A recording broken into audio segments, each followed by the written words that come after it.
Hello বন্ধুরা, আমার AZ ব্লগসে সকল বন্ধুকে অনেক স্বাগত জানাই।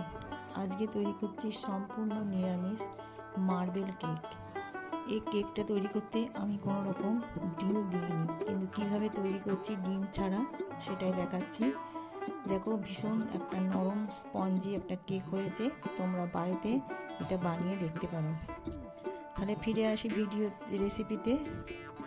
আমি প্রথমে 1 বাটি ময়দা নিয়েছি, 1 বাটি ছোটো বাটির ময়দা, তোমরা তোমাদের মাপ অনুযায়ী নেবে। আর নিয়েছি চিনিটাকে আমি ডাস্ট করে নিয়েছি। ডাস্ট করে নিলে কী হবে, তাড়াতাড়ি করে হয়ে যাবে। এবার চিনিটা ডাস্ট করে নিয়েছি।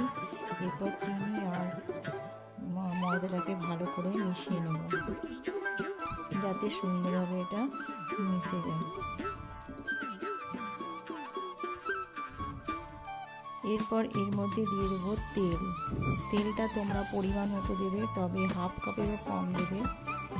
আমি দিয়েছি কাপ মেপে 1/2-এরও কম তেল দিয়েছি। এইবার এটাকে ভালো করে আমি মিশিয়ে নেব।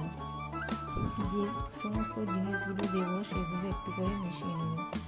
এরপর আমার দরকার একটু দুধ, যতটা পরিমাণে দুধ দরকার ততটাই দেবো। দুধের মধ্যে আমি একটু আমুল দিয়ে নিচ্ছি, তাহলে কী হবে, কেকটা খুব সুন্দর আরও স্পঞ্জি হবে আর খেতে দুর্দান্ত হবে। সেই জন্য একটু আমুল গুঁড়ো দিয়ে দিচ্ছি, দুধের মধ্যেই দিয়ে দিচ্ছি। আর দুধটা হবে একবারে নর্মাল টেম্পারেচারে থাকা, ঘরে থাকা যে দুধ, সেই কোনো রকম ফ্রিজে বা ফুটন্ত দুধ দেবে না। এরপর দিয়ে দিলাম বেকিং সোডা 1 চামচ, আর 1/2 চামচের কম দিলাম বেকিং সোডা দিলাম কম, আর বেকিং পাউডারটা দিলাম একটু বেশি। এরপর দিয়ে দিলাম এদের ভ্যানিলা।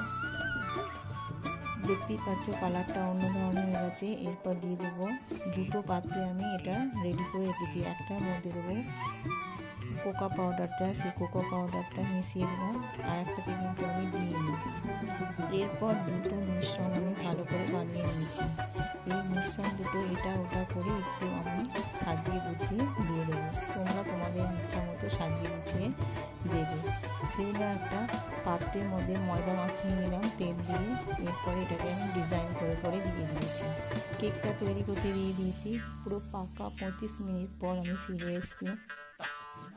দেখো কেকটা কত সুন্দর হয়ে গেছে, তবে আর একটু হবে, সেই জন্য আমি আরও 5 মিনিট আরও 10 মিনিট আমি এটা করতে দিয়েছিলাম, কারণ তখনও পর্যন্ত হয়নি। তো মোট 40 মিনিট লাগবে একটা কেক তৈরি করতে গেলে। এরপর আমি কেকটাকে ফিরে এসেছি আবার কেকের কাছে, বাটি খুলে দেখলাম বেশ সুন্দরভাবে কেকটা ফুলে উঠেছে। আমার কেক সুন্দরভাবে তৈরি হয়েছে। এবার এটাকে নামিয়ে ঠান্ডা করে নিয়ে একটা পাত্রের মধ্যে আমি উল্টে দিয়েছি। এইবার একটা কাঠি দিয়ে আমি দেখলাম বেশ সুন্দর কেকটা তৈরি হয়ে গেছে। ওর মধ্যে কোনো রকম কাঠিটার গায়ে কিছু লেগেনি। তাহলেই বুঝবে যে কেকটা একেবারে সম্পূর্ণভাবে তৈরি হয়েছে।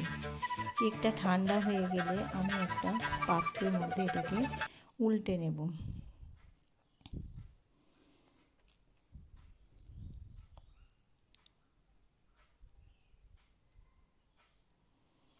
এবার এটাকে আমি কেটে নেব আস্তে আস্তে। এই একটা ডিজাইন করেছি। অনেকে অনেক রকমভাবে ডিজাইন করে, যে যেমন পারবে সেইভাবে ডিজাইনটা করবে। এটা দেখতে খুব সুন্দর আর খেতে অসাধারণ। তোমরা বাড়িতে করে দেখবে, করে দেখে যদি দেখো রেসিপিটা ভালো লেগেছে তাহলে কমেন্ট করে জানাবে, আর একটা লাইক করে দেবে। ফিরে আসবো আবার একটা নতুন রেসিপি নিয়ে। তোমরা সাবস্ক্রাইব করে দিও আমার চ্যানেলটিকে, পাশে থেকো। ফিরে আসবো আবার একটা নতুন রেসিপি নিয়ে। তোমরা সুস্থ থেকো, ভালো থেকো।